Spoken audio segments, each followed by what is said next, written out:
The man stared intently at the mini-robot, a plan for avenging his father instantly forming in his mind.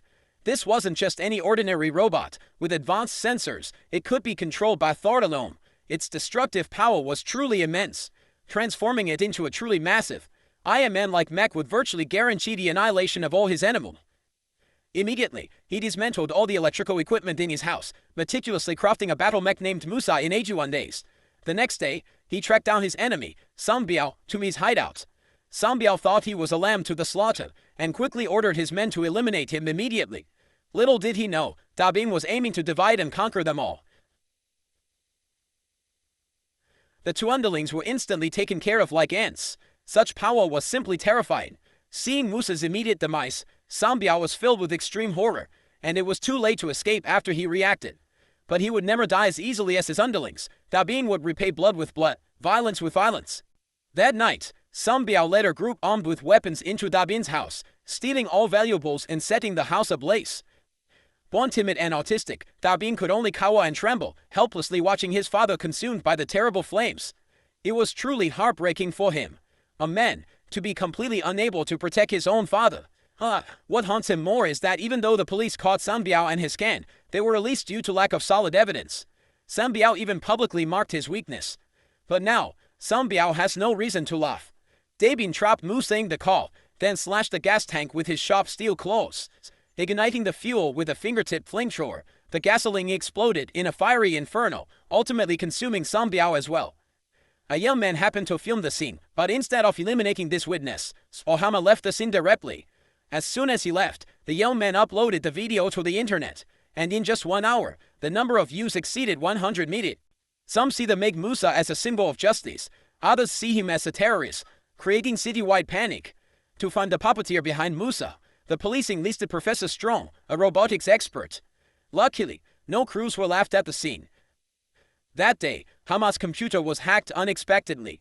He received an email that claimed to know he owned Musa and included a list of criminals, hoping he would use Musa to punish them. Because Talo, a righteous person, remained silent, that man believed his actions were correct. Encouraged by his good friend Shelme, the Hama decided and embarked on a journey to uphold justice. And their primary target is child traffickers. Musa single-handedly storms the local gang's den, impervious to ordinary bullets. Even though his controller, Obina, isn't exactly a seasoned combat expert, Musa's extraordinary fighting prowess, combined with Obina's precise control, allows them to handle any unexpected danger. Faced with the Gatling's wild spray, Musa really couldn't quite hold on and quickly sought cover nearby. Little did he know it was just a pile of flammable oil drums. After the explosion, Musa was critically damaged and couldn't stand. Seeing this, Obina was worried. The gang leader pulled out a deadly rocket launcher, aiming directly at Musa.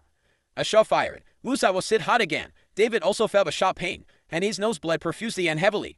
But relying on his strong will and determination, he helped Musa stand up once more. With great effort.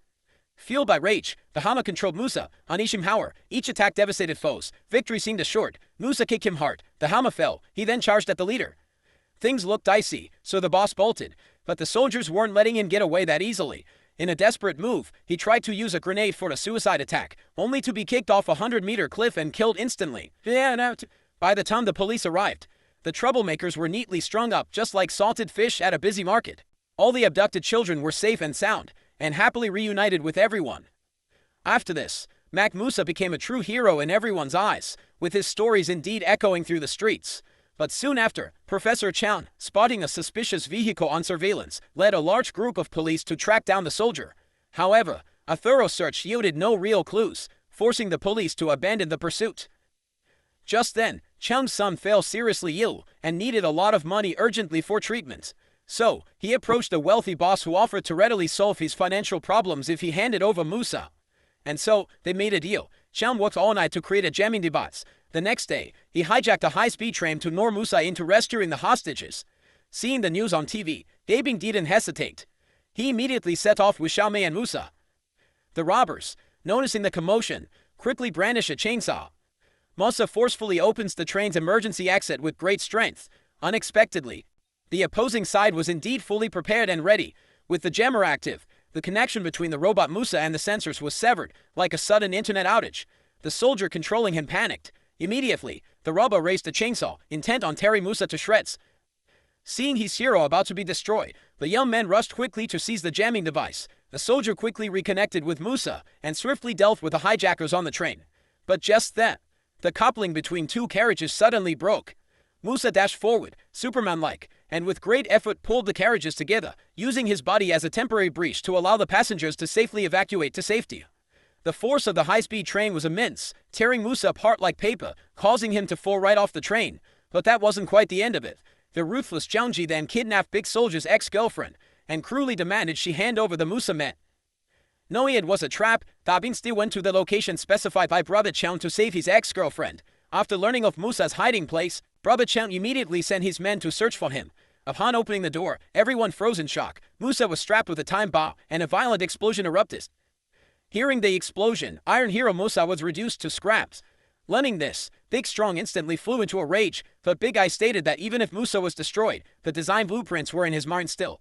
If you release my ex-girlfriend, I'll give you the design blueprints. Hearing this, Brother Ching had no choice but to order his men to release the woman. Once his ex-girlfriend was safe, Da-bin began drawing Musa's design on the wall.